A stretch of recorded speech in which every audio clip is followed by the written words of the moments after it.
To take a quote from Allen Iverson, practice. We're talking about practice. You know, it's not even a game. We're talking about practice.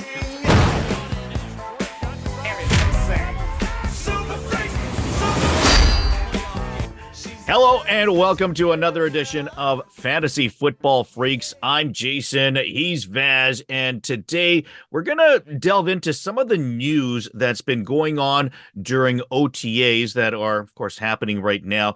Some of the news, it can affect the fantasy football realm. Some of it you probably need to ignore as well. So let's get into some of the news that you should consider, some of the news that you need to kind of glance over. But before we get started, I do want to thank Carl Bartels. He was the one that gave us this idea on our message board. So by all means, if you have ideas, we love to hear it, and we'd like to get to it as well, because we're always looking for new ideas for new content. So if you have any suggestions, please do write it on our message board, and we'll take a look at it and certainly give it a consideration for content material as well. And one more thing that I do want to do is I want to invite you to join us in a mock draft. Vaz and I are preparing a 12-team Superflex mock draft that we want to do next weekend. I'm going to have the details of that in our Facebook group. So if you want to join the mock draft for us, which we will analyze for a later video, then join our Facebook group, which is in the descriptions of this video. I'll have a thread about the mock draft there. And if the time works out for you, join us for that, and we'll go over those picks eventually as well. Okay, then, without any further ado, let's get started on some of the news that's been going around, starting off with some of the big signings. Vaz, of course, Christian McCaffrey signed another big deal with the 49ers. I think this one, it's extending his contract another couple years, and it seems like, if anything, it shows stability that the 49ers still see him as being a productive player long-term. Obviously, for redraft, CMC is going to be the running back one, but for Dynasty, I know he's, seen as maybe 2, 3, 4 in a lot of places. Does this move him up at all, the fact that San Francisco is willing to give him a little bit more future security? Yeah, I mean, that's an interesting question. I think it probably does. I think if you have a roster that's competing, I think like if you wanted to have him at even number one, like I'm not going to argue with you. I would never do that. I'd put Reese or Bijan there.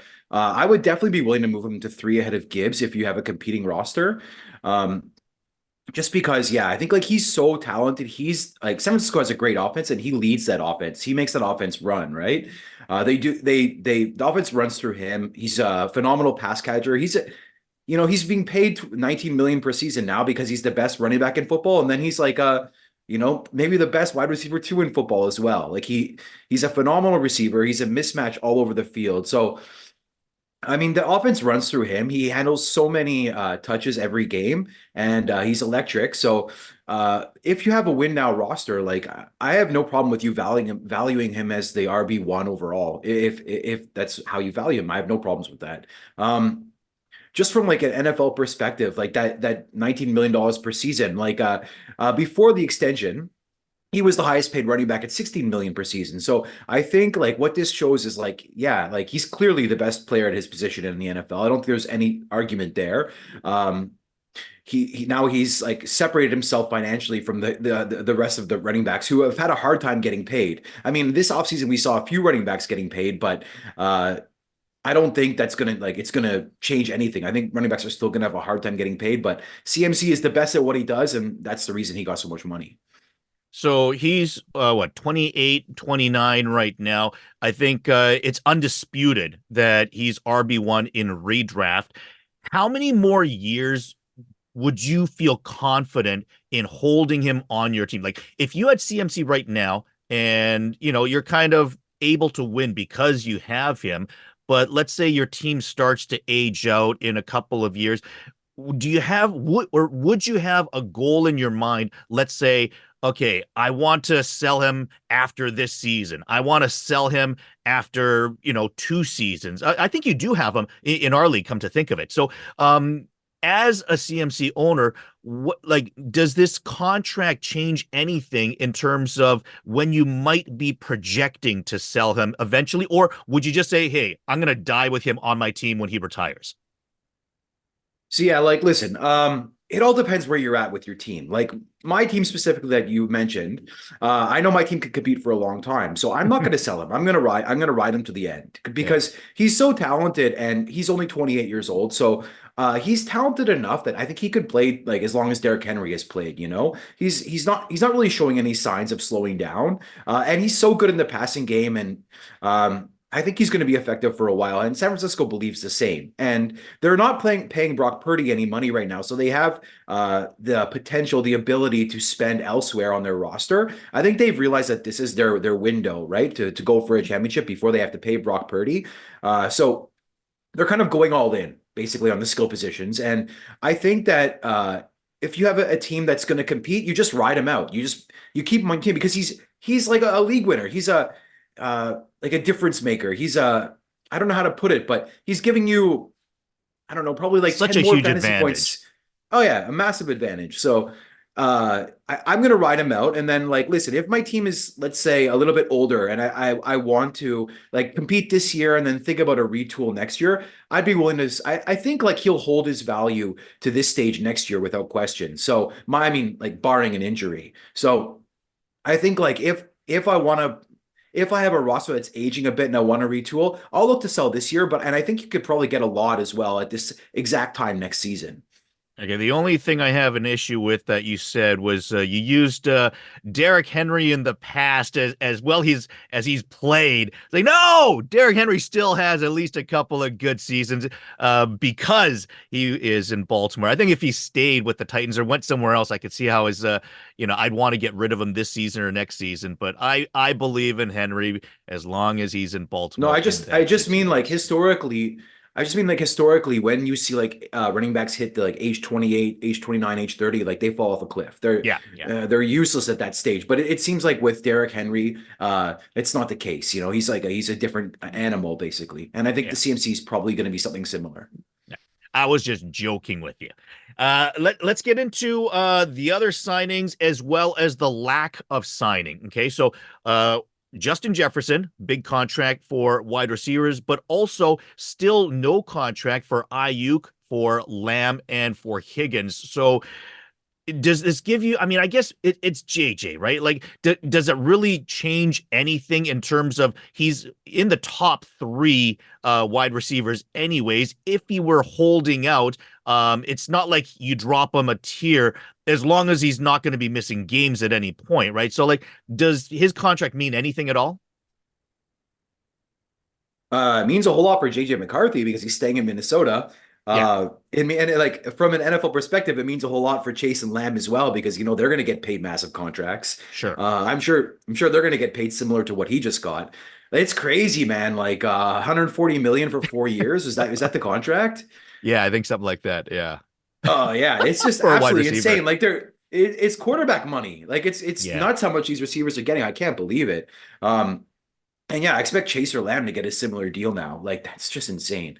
Um, yeah, just for like fantasy wise, it means a whole lot for JJ McCarthy because there's stability now in Minnesota. But like as far as Justin Jefferson, I don't think it changes much. Like yeah, we kind of expected him to get paid. They, Yeah.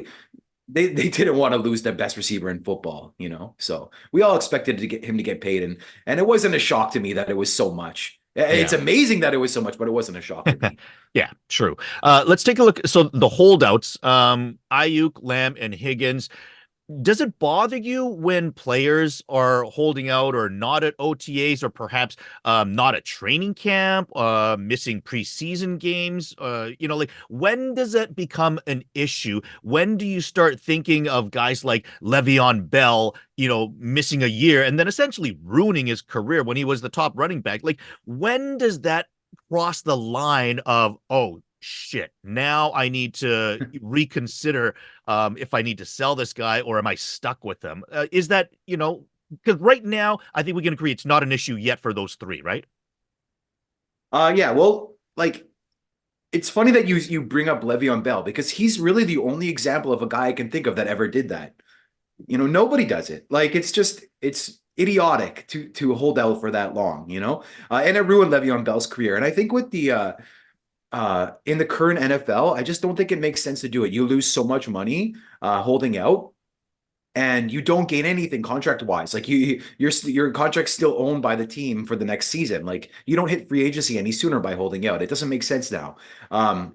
With the current CBA, right? So I just don't worry at all at this stage. I think like and if they hold out through training camp, through preseason, I still don't worry. I expect fully that when it comes to week one, they'll all be playing. You mentioned guys like Aiyuk and T. Higgins.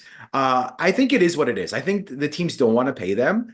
For T. Higgins, I think he wants a big money contract, and I think he will get it in free agency. I think he wants to be paid like, an alpha, elite playmaker, but I'm not sure if he's that, but I think he will get paid that money. I think he'll get paid a big contract, like north of 30 million per season From a when he different eventually team? hits free agency. A different team, yeah. Yeah. Okay.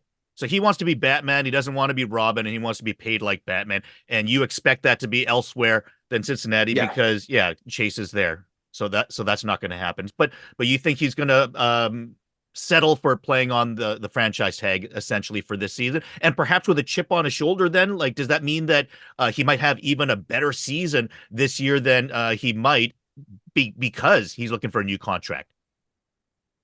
Well, I think he's definitely going to have a better season this year than he had last because Cincinnati was a mess last season with the Yeah. injuries and everything. So Burrow first and then Higgins after. I think yeah, he's going to have a much better season this year. But yeah, it'll be 1 year and then done, and then like the tag for receiver is gonna be massive next season with all these signings, right?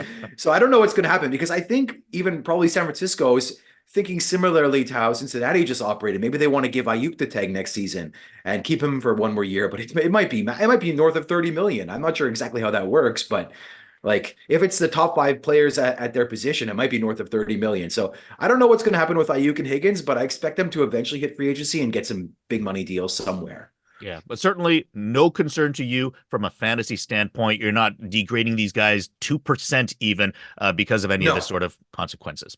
no. From a fantasy perspective, I would not sell ever on these guys because of this news. The only thing I would do is buy if somebody was like panicking. Yeah.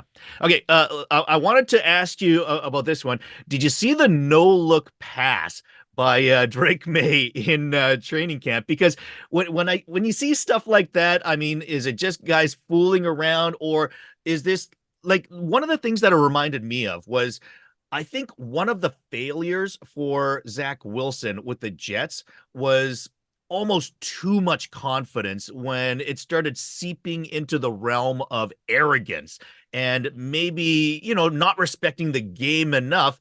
And then kind of realizing in game that, oh, damn, I mean, yeah, I'm not as good as I thought I was.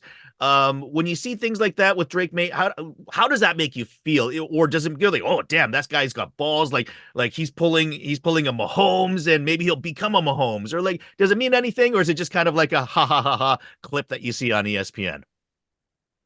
Jason, I couldn't care less. Like to take a quote from Allen Iverson, practice. We talking about practice? You know, it's not even a game. We're talking about practice. Like I couldn't care less. Like if I see it in a game, yeah, I take notice of that kind of mentality. But no, in practice, man, if you want to go sling the rock later, I can make a no look pass to you too. Doesn't mean anything to me. Fair enough. Practice is practice.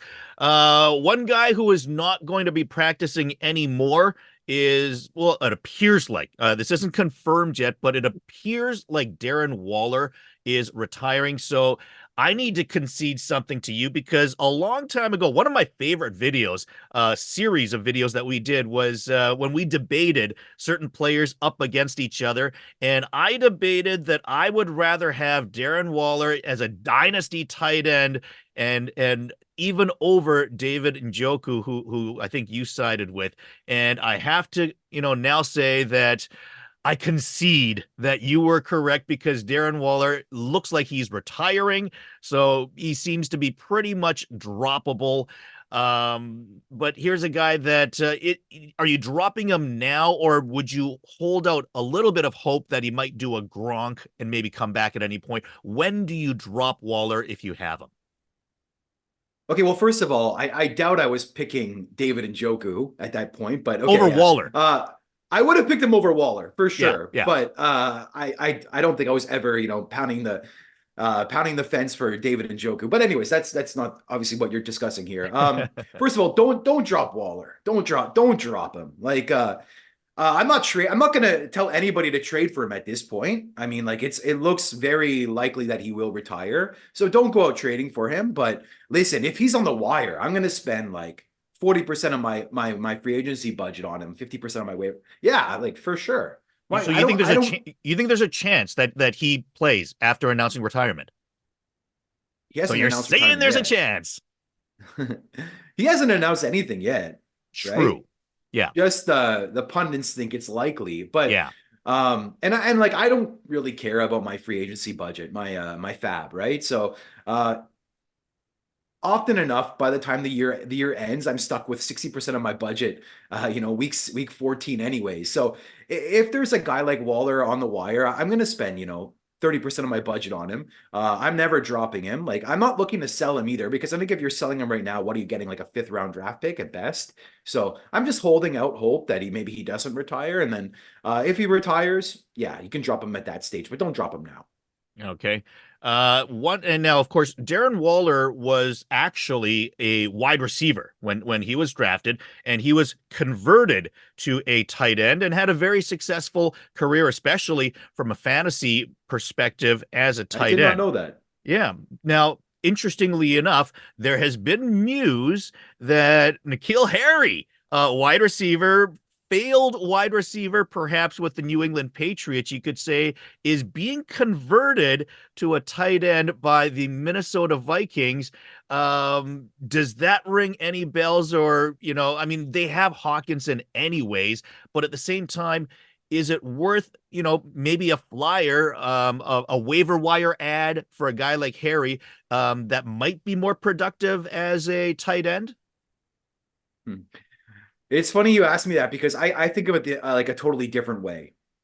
I see it as like this is like a clear indication that he's done in the NFL. Like Oh, if he's switching positions at this stage, he's 220 pounds. He's not a tight end. Like if he's switching positions at this point in his career, trying to learn a new position, like clearly it's not working for him. Like, he's like clinging to straws. So for me, it's like now I'd be surprised if in a year or two he's still in the NFL.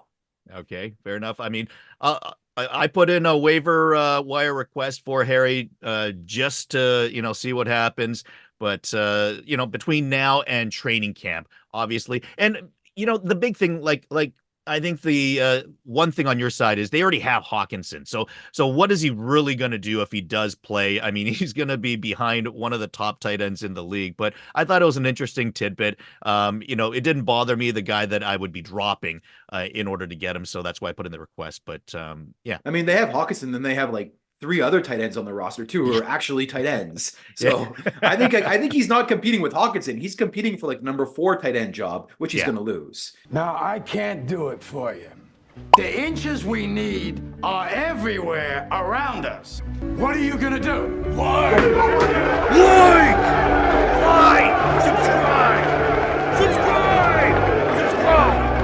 subscribe.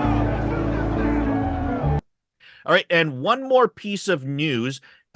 Nick Chubb came out and said that he doesn't know his own timetable yet for returning. He had 2 different surgeries on his knee, one in September, another in November, and essentially saying he's not sure yet if he's going to be ready for training camp or for the regular season. He's not saying that he's not, but he's not saying that he will be either. And sometimes players say that, 100% I'm going to be ready by this date. Like Daniel Jones said he's going to be ready for week 1. Other people have said, no, I'm going to be ready for week 1. Chubb is not saying that. Does it bother you that he might not be ready? And let's say the news comes out that he won't be ready for the start of the season. Maybe it's going to be delayed a couple of weeks into the season. Does that knock him down in your dynasty rankings? Listen, like for Dynasty, it doesn't.